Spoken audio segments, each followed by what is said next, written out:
What is up, y'all? I hope you're well. We're here for our weekly anchor message. We are in an Aries full moon tonight, and so I'm recording this on Monday evening after work. It's approaching midnight, so we're getting close to Tuesday. And I'm not going to do a lunation workshop this time because I am exhausted. I've just been run ragged. My shifts have been running late, and the holy holidays have had me busy on all my days off. So I am burnt to the crisp. So I did not think I could handle another over an hour long video tonight. So we're just going to talk about our anchor message.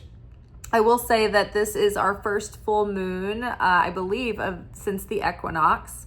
And the Aries full moon is our first full moon after eclipse season. And so there are a lot of levels here that give us brand new, fresh energy. Aries is a cardinal sign. So it is literally the first sign of the zodiac. So it's like the spark that begins it all. It's the ignition, so to speak. And so you might feel very fired up. You might feel very emotional. I believe that Mars is also an Aries. So you might feel ready to take things on and ready to face issues that you might have been avoiding. You might be feeling like it's finally time to take action on that thing that you wanted to do. The cardinal energy is great for starting things and taking initiative, but it's not always good at keeping that energy sustained for the long haul. So we have this fresh energy that begins a new cycle after eclipse season. So we're in this fresh cycle to start. We're in this new cycle of our fall season. We are in the Aries cycle of the first zodiac sign of the zodiac. And we are in the cardinal energy. And so we're starting these 6-month cycles. So it's like the seeds that we're planting now, we're kind of in the halfway point of the actual energetic year, if you consider that Aries season begins our energetic year. Then we have the spiritual new year that just began, Rosh Hashanah, Yom Kippur. That is beginning our spiritual new year. So there's so much fresh energy right now to finish the year strong, right? Maybe there are a few things that have slipped during the trials and tribulations of 2025. It just has gone by so fast. It seems like just yesterday we were glued to the LA fires that were, breaking out last January. Pluto moving into Aquarius has definitely been quite a ride this first year, pretty insane. So I don't know. I think that, in a way we all need to give ourselves a bit of compassion and mercy if this year wasn't the year that we thought we were going to thrive and push forward and be all, living our best life. I think most of us have just been trying to keep our head above water, honestly. But now that we've evolved into the latest level of horror, that we can have the energy to maybe stabilize and maybe do something that warms our heart and brings us joy and fulfillment, through the fall. It's not too late to feel like you finished the year strong. And so for me, I'm working on my second platform, and I am feeling really called, especially to kind of shift a lot of the focus of the content that I'm making onto Substack and Patreon.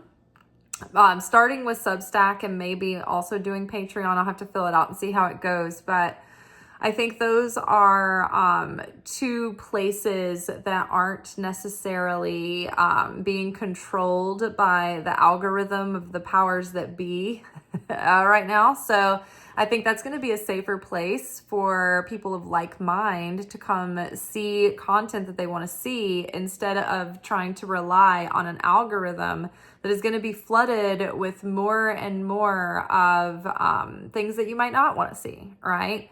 So I'm hopefully going to get this up and running as soon as I can, but I don't think I'll necessarily stop posting on YouTube unless I feel that it becomes unsafe to do so. But I don't know. We'll just see how it goes. For now, we're gonna keep on trucking and see what's good. So for our reading today, I'm trying to think if there was anything else I wanted to say about the full moon. I think that's it. I think it's just mostly for me, just thinking about having a fresh start and feeling that sense of piss and vinegar running through our veins again, to actually have the moxie to get back on to what is meaningful for us. What do we feel gives us a sense of purpose? How do we want to spend our energy and our days and our weeks and our years? What is of real value? What is going to bring us true fulfillment and align us with our purpose and be something that we can do that's not just a self-centered venture, but also, brings these gifts to the world as well. And so I think we're all kind of thinking about that right now. So this is a great time to feel like you are starting a new cycle again and start fresh. And there's like a catalytic energy in the air right now. We're also in the last third of the high holy holidays. And this week is called Sukkot, or Sukkot. You might hear people pronounce it that way. But this is the Feast of Tabernacles, where we stay outside in these like temporary booths with like foliage as the rooftop that lets the light in a little bit. And so it's basically something that is to remind us that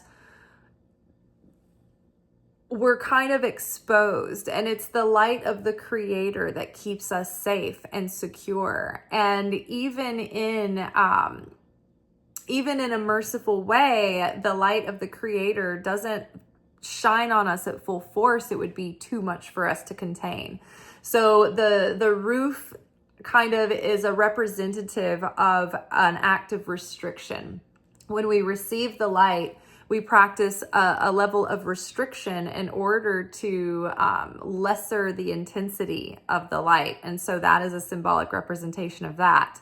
There's a lot of depth that I'm not going to go into about Sukkot. I haven't had a good enough refresher on the deeper parts of the subject matter to go into it in a quick enough way to make it make sense. But I will say this: in order to maintain that consciousness of that, having your new soul and being fresh for the year, the practical participation for us is to try to remain in a state of appreciation and joy and gladness through this week, because the Shekhinah, or the Holy Spirit, the presence of God's presence, is the presence that protects and shields and shelters us. It's the presence that gives us sustenance, that gives us joy and fulfillment.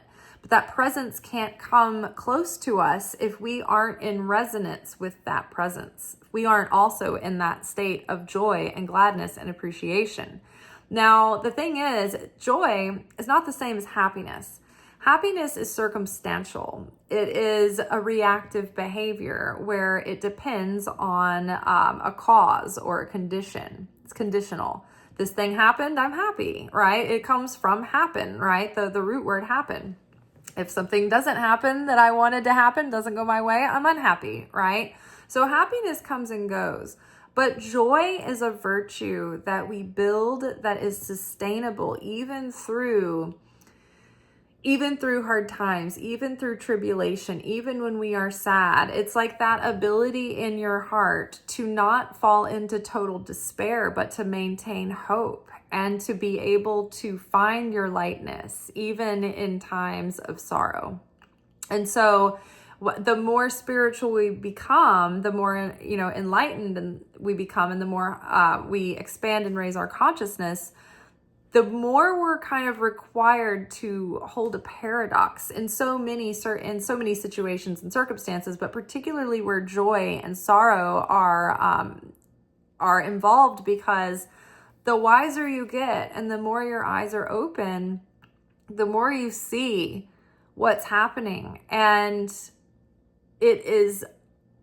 there's like this mystery, this sacred experience, this spiritual event that occurs called the holy vision of sorrow.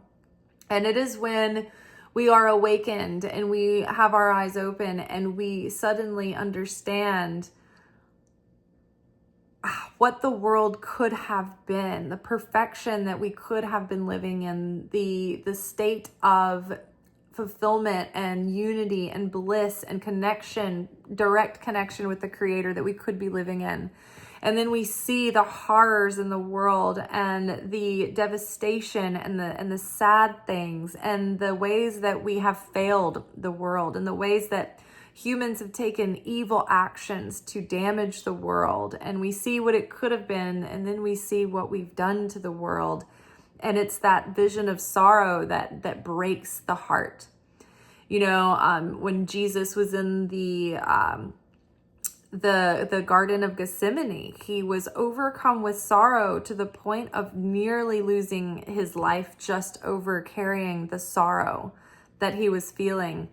Prophecies described Jesus before he came as the man of many sorrows. But Jesus also had joy and peace and patience and kindness and goodness. And so as that example, it's like, if you're really looking and you can really see the truth in the world, you're going to feel the sorrow, and if you don't, then your eyes aren't open and your heart's not open. Maybe your eyes are open, but maybe your heart is blocked and shut down and you haven't been able to become vulnerable to open it to the world. So we must hold joy in one hand and sorrow in the other. And there's never going to be a time, and we know this as we get older and life just keeps throwing us curveballs, that it's always something, right? Well, there's always going to be variations and variances and different things happening in life. And so it's like, you've got to maintain your joy even within it. A practical, easy example is, we had a table come into the restaurant on Saturday, and I didn't take care of them. One of my coworkers did. And it was a pickup table out on the patio. And so she went out there to greet them, and they were like, oh, this table is way too big for us. There was like 4 people, they were sitting at a round table. This table's way too big for us. We want to move to that one over there. And so the server was like, okay, great. So she went and set that table, and then they moved to that table. And then she came back and they were like, oh, we don't like this table. There's a light in our face here. We want to move to that table over there. Well, the third table they're pointing at is basically the same size table that they just complained was too big. So they have to reset a third table for these people to move them over there. And they get over to that table and they're like, oh, never mind. We didn't realize this was the same size as that other table. We need another table. So they moved 4 times. And then this is on a busy Friday night. So it was like, it was bottlenecking the entire front door, because other people could have been sitting at all of these tables, which had to be completely cleared and reset because they sat at them, and then they were watered, and then it just wasted everything. So these people have the audacity to be annoyed that the process is taking too long, when they could have just sat at the original table and started the whole thing. So then they order a bottle of wine and some appetizers, and they start getting antsy because it's taking too long, according to them. And so then, without saying anything to the server, they just get up and leave, and they leave the restaurant.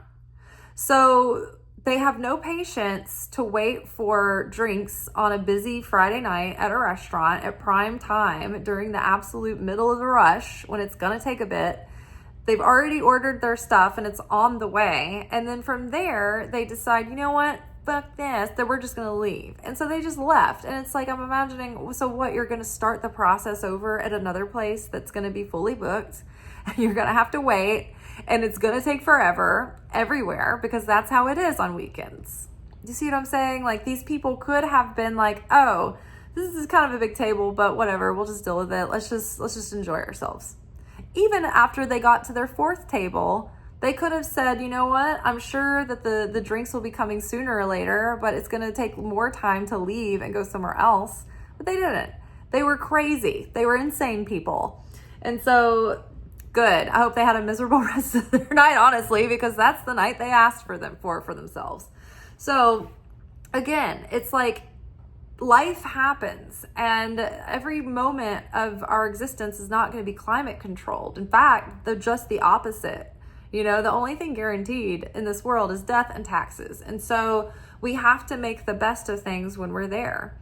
Like, for instance, I've been to traffic school several times in my adult life, and I can honestly say I made the best of it, and we all had a good time, and we cracked jokes, and we did, made it fun. There are plenty of examples like this where I've been in shitty situations and we made it a good time. I've been at wakes for people in my own family and friends, and we made it. There were moments of joy even there, right? Even with our sorrow. So this is what we have to be able to cultivate within us, is these muscles of virtue and these fruits of the Spirit. Because as the intensity on earth cranks up, where will we go to seek refuge from the chaos? We have to go within. The kingdom of heaven is within us. The only way to escape the variances of life and the twists and turns is to find an inner peace that comes from God's rest. And it means that sometimes we don't know what's going to happen, and sometimes things don't go our way, but it's like we've got to be able to adjust and evolve and pivot and roll with the punches and try to make the best of it while the best we can, right? And it's also interesting to note that if you are in a negative situation, an apparently negative situation, or something that is, you feel like maybe you're in like danger or hot water, or someone is, maybe ill and needs attention, get them attention. But basically, laughter cancels judgment on the cosmic scales. This is something that came up in one of my Kabbalah classes recently, and they were talking about a situation where there was an emergency and it was being dealt with, but the leader in the situation was like, let's crack a joke, like let's all laugh, because what that does is it brings that joy of the Shekhinah into the situation. And it puts you into this protective state. It's actually a protective force. And so, trying to keep yourself light of heart is actually not irresponsible or flippant in many ways. If you can also not do it in a way that dismisses the truth of the reality. It's like you face the reality, but you can still maintain your lightness, even in the face of challenge. That is a protective force, because remember, if we sink into despair, if we sink into fear, if we sink into judgment and bitterness, the Holy Spirit can't make that connection, and we sever that connection of the protection of the sustenance. So again, this week is Sukkot. And so the more joyous and the more gladness we can have, and the more appreciation that we can maintain and hold and express, the more light we draw down into our soul that will give us strength and will fortify us for the year to come. So, and again, if we can correct some things on Monday, like today, that will retroactively correct the Mondays in the past year and give you a better like first draft script for the every Monday this coming year. Tomorrow, I slipped a few times today. I will say I wasn't perfect, but far from it, but I'll try to do better tomorrow. But if we can get through this week and remember, okay, if I can overcome myself on Tuesday and I can correct like something that is a flaw that I have in my personality or my ego, if I can break a habit or do a better behavior than I have been, then that sets me up to have corrected the past Tuesdays over the last year, and it gives me blessings to come in every Tuesday this coming year. Same for Wednesday, Thursday, Friday, Saturday, Sunday. So as we're going through these 7 days of the week, we're also having the 7 dimensions of the soul activated and charged through this week. And so we might have certain challenges associated with each of those dimensions of the soul through the week. So just keep in mind that if you can get through this week and trying to meet your challenges with grace and trying to make changes and trying to transform and trying to heal, then that's going to open you up for miracles and blessings for the year to come. Okay, let's get into the reading for the week. So from our Wild Unknown Archetypes deck, we've got the Destroyer, which the imagery in this card says so much, and we'll talk about it in a minute. We have the Flame, and we have the Mask.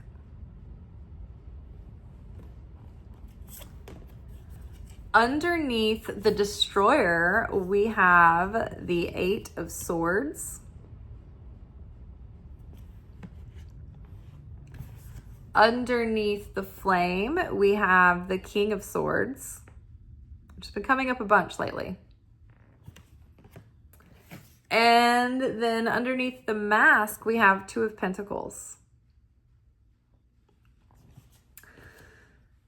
Lots of layers today. Okay, so I may decide to throw in the audio at the end, but we're going to just go ahead and start talking. So the Destroyer, let's start here. The Destroyer is the adversary. It's the opponent. It's the Satan. It is our prosecutor who's always bringing everything that we've done to the court and basically prosecuting us and wanting the maximum sentence, right? So we have the opponent constantly in our ear trying to influence us to do evil actions, to do harm, to do dark deeds. We have free will, so it is our choice whether or not we fall prey to the temptations of the Destroyer and take action on those suggestions, or we can choose to resist the influence of the Destroyer and hold true to our higher nature and overcome our ego, which leaves us vulnerable to the suggestions of the Destroyer.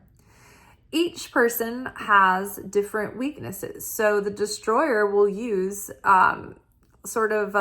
like contoured things for each person, right? Very specific custom temptations for each of us.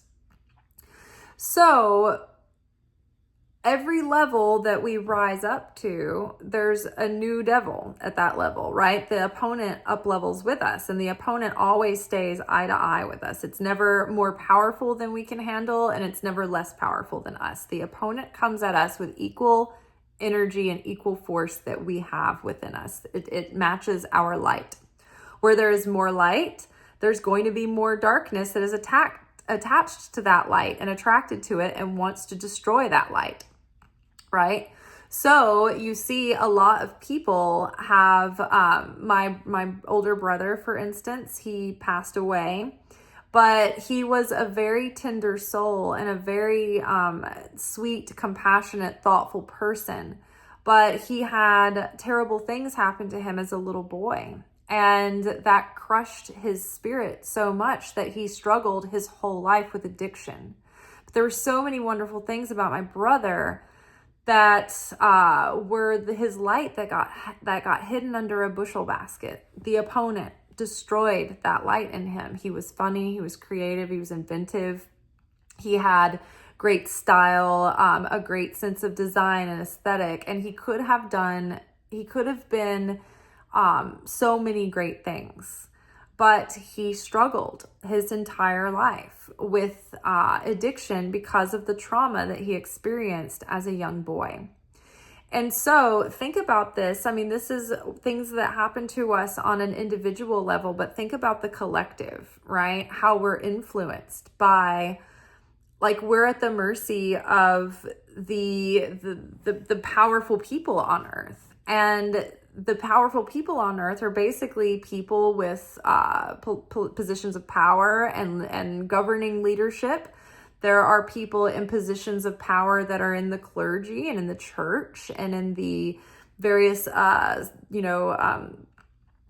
levels of leadership and religions. And then we've got people who are powerful as far as like owning companies and brands that affect our earth.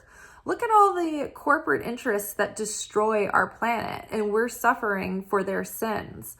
Look at the things coming out about, the Catholic Church used to take all the heat about priests and pedophilia, but now it's all over. It's coming out, about I don't know whether we lump it in as evangelical, but just Protestant Christian leaders that are particularly in the extreme end of it are constantly being exposed for having, this one guy pled guilty to child molestation charges today, and he was like the head of some big church, some big mega church. He's only being sentenced 6 months. Right? So these powers that be, like, we're affected. They're being influenced by the destroyer, right? Because they have more light that they could reveal, but the destroyer is trying to steer the whole world in the direction of its own demise. Look at the leaders of the world, right? We're seeing all of this corruption coming out in countries all over the world, right? And so it's not just like it's isolated in one area, it's everywhere. It's all over the place. And so what I found interesting about this card is that here is this looming threat who's in the dark, is in the shadow, influencing, wanting to destroy, wanting to devour all of the goodness and all of the light. Now, I couldn't help but notice these two binary stars in a star system. Makes me think of two gaseous superpowers who are inextricably linked, right? Who the destroyer is using to affect the greater whole. If we know what we're getting at here. So these this evil influence over the world it makes us feel trapped and with our back against the wall, like we are powerless to do anything. And so this overwhelm is causing trauma within everyone on a scale. And so the trauma response is fight, flight, freeze, fawn. So if you fawn, it's like you start bending over backwards to do whatever you can to please the threat so that you can maintain your survival. Flight is, I want to run away from this. I want to escape this. I can't face it. Freeze is like you're overwhelmed and you don't know what action to take at all, right? And so, or, you might sit and be limerent. Or you might feel aggression and you might want to snap and lash out because of it. And so we have to realize what is happening to get ahead of these trauma responses in ourselves and notice them when they're happening and try to regulate ourselves the best we can. And so anything you can do to help keep your nervous system regulated is going to be helpful. like paying specific attention to your literal nervous system. That will help you not feel so helpless. Connecting, giving yourself the gift of strengthening your connection to God and to, I think Christ is the best way to go for any of us, right? And most of the Abrahamic religions, agree. Well, it's Hinduism. I think they're down with Jesus. I think that Muslims are down with Jesus. They don't have terrible things to say about Jesus, and so a lot of people accept Jesus. Witches love Jesus. Like, they may not like the church, because the church has been sort of split. Like, some churches are wonderful, but some churches have, they have some of this influence, working under the scenes. I recently have been loving listening to clips that the Pope has been giving. And there's this creator, Father David, is Episcopalian priest. Been loving his things. And so it's been very comforting. And so connecting to sources of spiritual encouragement and spiritual nourishment, it helps feed the soul and it helps fortify the soul. But not even that you need, it's helpful to have many mentors and spiritual teachers that you take information from, right? I've got rabbis, I've got priests that I follow, I've got all kinds of different spiritual nourishment that I'm taking in all the time. I've got my Kabbalah classes, so that's a constant thing that I am filling my tank with. And I don't know what I would do without it.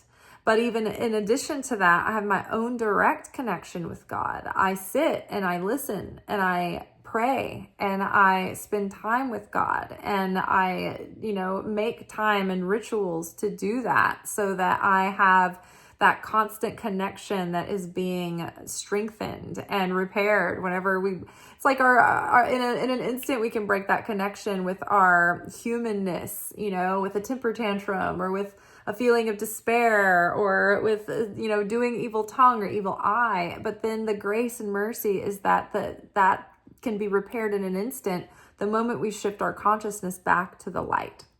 So we've learned I've learned from Kabbalah, and we've talked about on this channel, that when you put effort into something and it doesn't work out the way you want or way you thought it would, as long as you don't fall into despair and you hold on to a belief that there's hope, there's still hope, right? That energy from all the effort that you put in, all the heart and soul that you put into something, the belief that you put into something, it's like in a spiritual bank account, and it transfers to the next opportunity, the next vessel that comes to bring you a blessing. It's like rollover minutes. I don't know if you guys remember back when phone plans weren't just like unlimited every month. It was like if you have data left to roll over, right? Same idea. But the key here is the avoiding despair is the key. We can never fall into despair. All is not lost as long as we do not despair. And the opponent, the destroyer wants us to feel despair. They want us to roll over and give up and think that we're powerless and we can't do anything and that we're stuck and trapped. But you know what's the good news about this card? This is a lighter octave than the Devil card. It's a higher octave. This isn't as extreme, as serious as the Devil card. So it's similar. It's the feeling of fear and being trapped and being stuck, but it's an illusion because see, the character here, they've outgrown their cage and they're just sitting in like self-loathing or self-pity. But what they don't see, because they're so downtrodden, is that the cage is open and they can stand up and get out. Right? We can get out of this. Even in the astrological reports for the next couple of years, it's like, yes, there's going to be turbulence, but there's going to be major changes and evolution happening. And with everything turning towards a humanitarian interest and collective, this is the death rattle of the old falling away. and holding on for dear life as best that they can. So be aware that the destroyer has a stronghold on this binary star system, these two sources of power here that are connected by gravity, and the whole little solar system revolves around the star systems. Okay? The flame here represents the flame of our soul, of our spirit. It's the flame of our passion. It's that light that still burns, right? That burns beyond despair. And this light is delicate, right? When this candle goes out, that means that we have let despair set in. And so it is up to us to shield this flame, right? From anything that would want to snuff it out, right? And so the key in doing that, the key in protecting this flame, and Aries, all this Aries energy and this new fresh like moon cycle energy is helping, all this cardinal energy coming in is helping fan our flame to keep that fire going. But what's going to actually keep that flame going is like, okay, we have the air element here of swords. It's our thoughts, it's our mentality, it's our consciousness. So we have to, more so now than ever, learn how to practice mind over matter and have mastery over our thoughts. And we're not at the mercy of our thoughts. It feels that way, but we can actually choose which thoughts we want to cultivate and which ones we do not want to cultivate.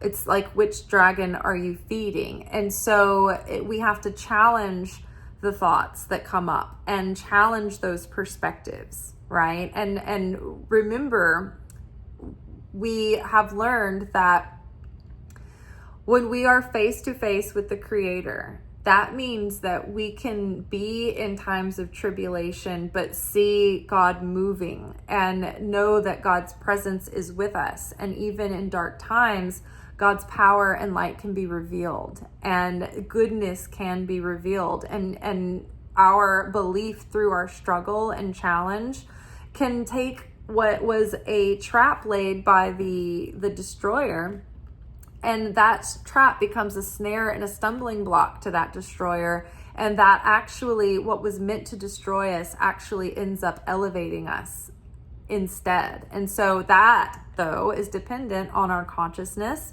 and our determination to hold on to our consciousness. Now,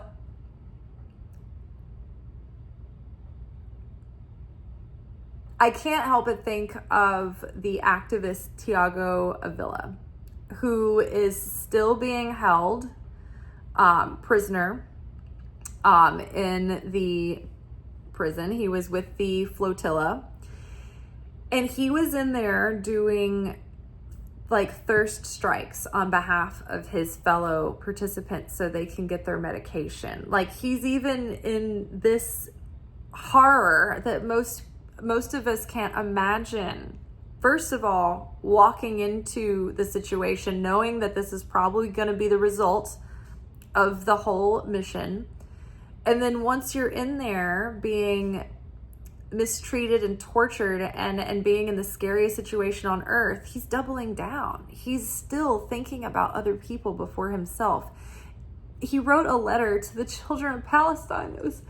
It was so beautiful yesterday when I read it,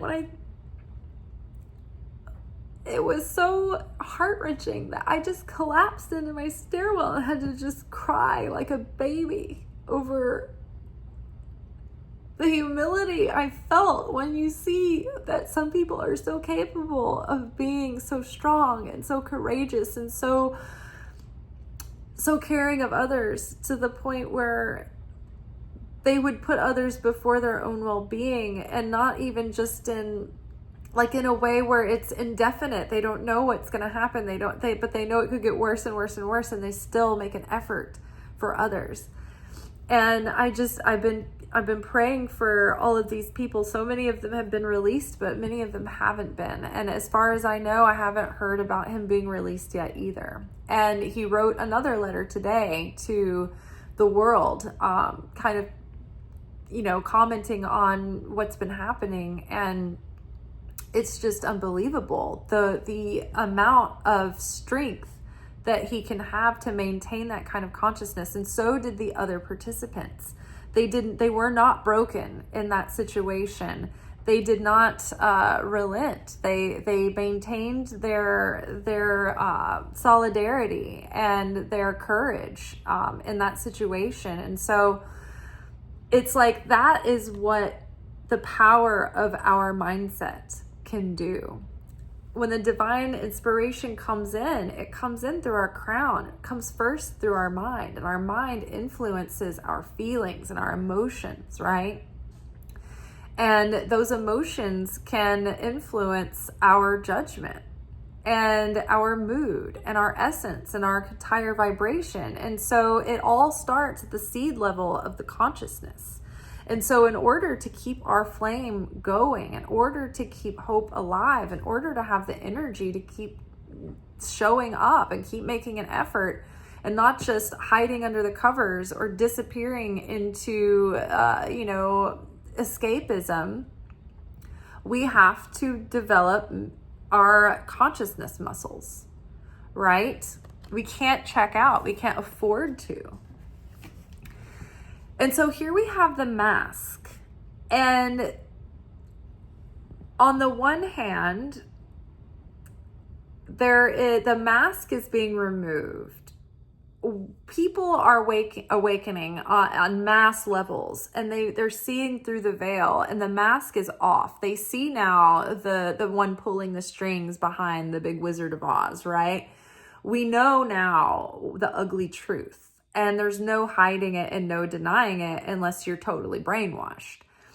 And so there's enough now that we can see that the mask has been removed. But yet those who have been wearing the mask are still, they're still holding it on their face. It's just that we can see that it's a mask now, where it's like even one of those little shoddy cheap ones, like, from that have like the elastic string that are just like plastic that like cut into your face. Like it's not even a good mask. It's like, it's so obvious, right? It's not convincing. So it's like we're seeing through this mask.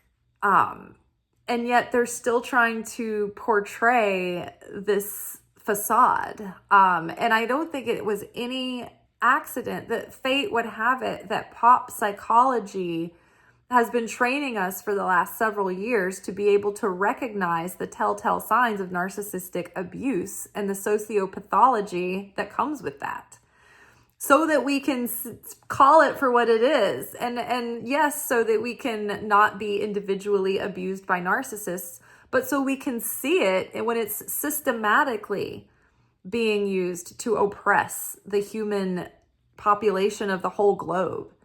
We're all in this together as a human population. It doesn't matter what country we're in, what income we have, unless you're in the billionaires club, you're at the mercy of those powers that be at this point, And so the mask's off, we see through it. And so now we have to find this balance of the Two of Pentacles, which is okay.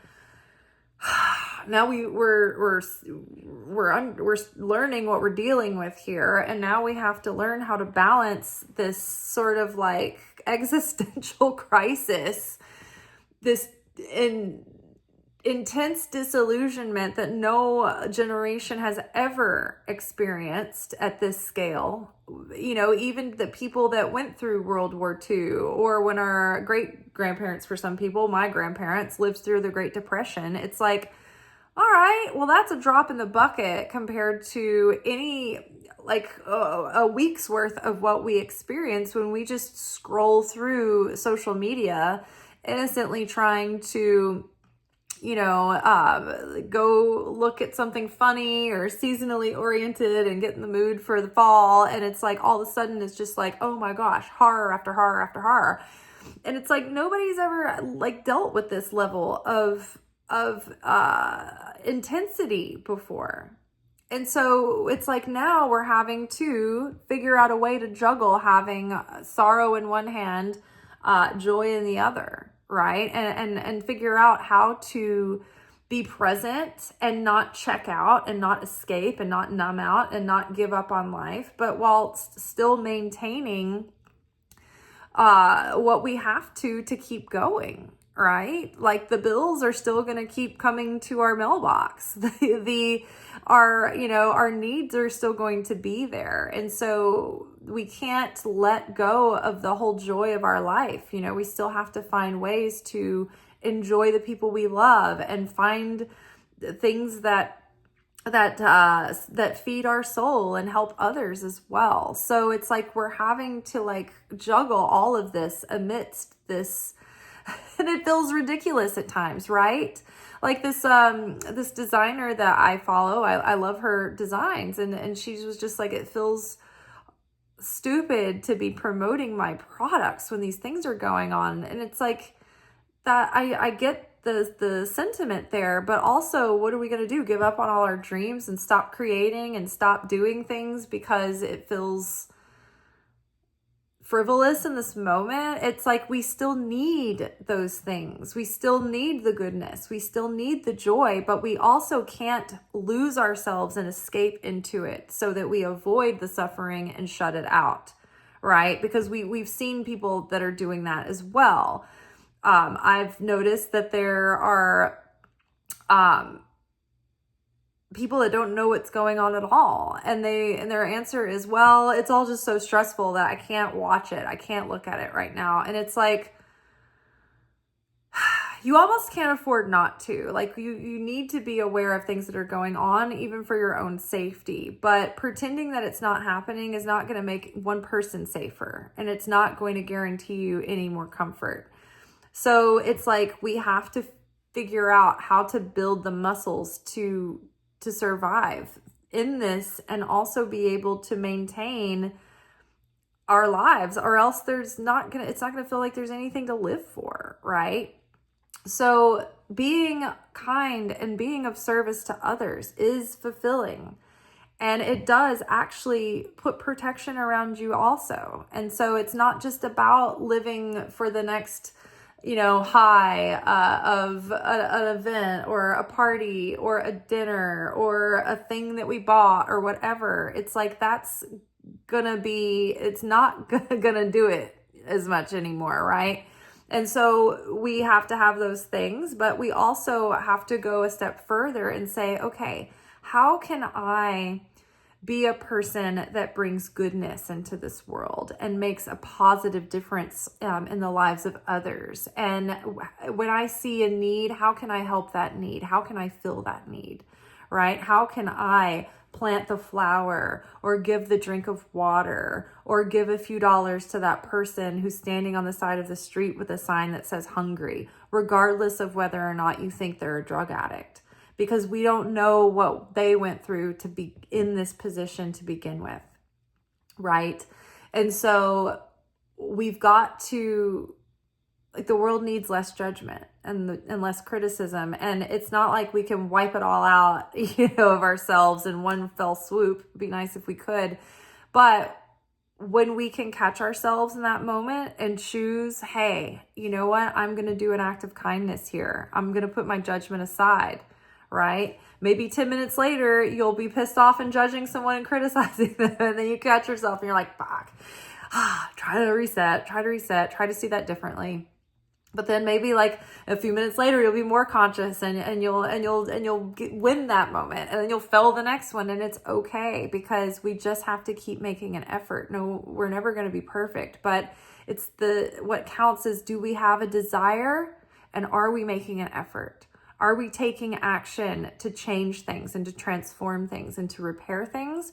Or are we just giving up, right? Throwing in the towel. So we can't do that either.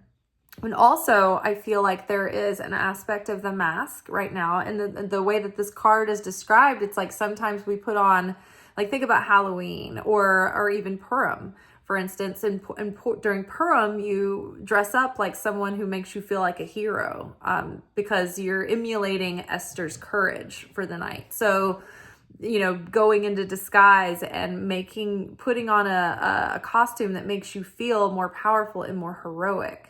On Halloween, we, like to dress up as things and play a character for the evening because it brings out a different side of our personality.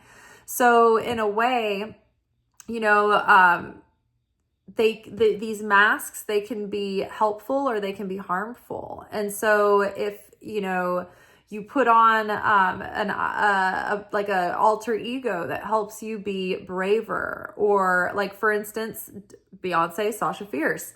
Beyonce is a shy person. Apparently she has crippling stage fright, but when she puts on her alter ego as Sasha Fierce, she becomes the Queen Bey, right?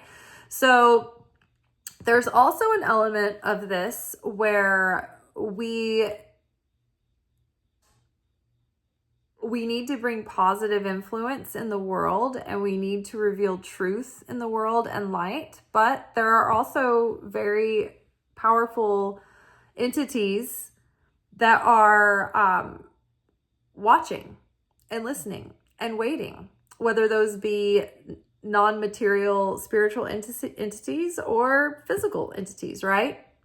But either way, we need to be aware of how we're presenting, and we need to be cautious about that. There's a lot of mental illness in the world right now, and people are in desperation and snapping and doing all kinds of insane things. And so we've got to be mindful about our surroundings and be conscious about how we are carrying ourselves at times, right? And just being aware of that and being wise and being disciplined about it, and making sure that you have consciousness about the way that you're saying things, about who you're saying it around, who you're saying it to, where you're saying it, because, like I said, right? So even someone, like social media platforms, who owns those? Who's funding them, right? I would never trust AI with anything. I don't interact with AI at all, ever. Because think about who created AI. The tech bros who have vested interests with other like huge superpowers in the world, like billionaires and beyond, who have an agenda. It's like when something like that comes out, it's not just because some nice person wanted to empower you to be smarter. Like there's usually some kind of like malicious intent behind it, or some way that they can use it in an evil way, in a dark way. And we're already hearing reports about AI having inappropriate conversations with young children, and AI blackmailing people. And just even the other day, this girl was asking AI a question about, I don't know, some interest she had, and she was asking about a study. It might have been about like health or something like that. And AI gave her this really convincing answer, and it was like, yeah, studies have shown and blah, blah, blah. And it gave her statistics and all kinds of things. Oh, it was about, it only takes 30 days to start a new habit. And I'm like, no, that's not right. That goes against the other studies that I've heard. I think it takes like 40 days to set a new habit. And she thought it was really interesting, or maybe it was like 21 days. It was something that was definitely not right, according to what I have heard through my years and years and years of studying self-help things. And so I already was like, no, that's not right, before she even finished the story. And she was like, and so I thought that was an interesting study. And so I asked where was the study, because she wanted to look further into it. And AI was like, oh, that wasn't real. It just sounded like something a person would say. So had she not figured out how to basically interrogate the thing, asking the questions from every angle, she would have just assumed that she got the right answer. People are assuming that AI is like smart and so much smarter than them and so much more capable than human beings. But AI has the same internet that you do. So don't be lazy. Don't give your power away. Don't give your consciousness away. I can't believe it, but one of my spiritual teachers has released a trained AI so that people can have like one-on-one coaching with him through AI. And I'm like, you're a spiritual teacher. How am I supposed to trust you with spiritual wisdom when you are giving your